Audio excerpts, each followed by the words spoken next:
No people were injured during the shoot. చిత్రీకరణ సమయంలో ఎవరికీ ఎటువంటి అపాయం కలగలేదు.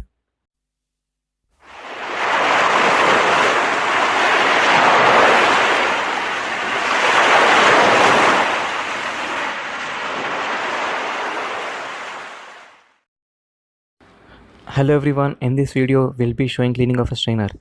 This is a RO plant strainer. In any strainer, only 3 parts are to be dismantled, which are shown here. The first part is a U-shaped one, and the second part is a top cap, and third is a strainer. That's all. While placing the strainer in the position, you should know in what direction it has to be placed, or you can simply follow. There is a slot on that. See, you can see it's adjusting that slot so that it fixes in the position. Make sure you clean the top cap and the outline of it.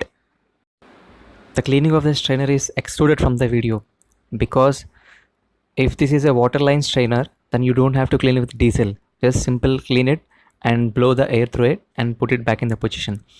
If this is a strainer in the fuel line, then you have to clean it with the fresh diesel oil.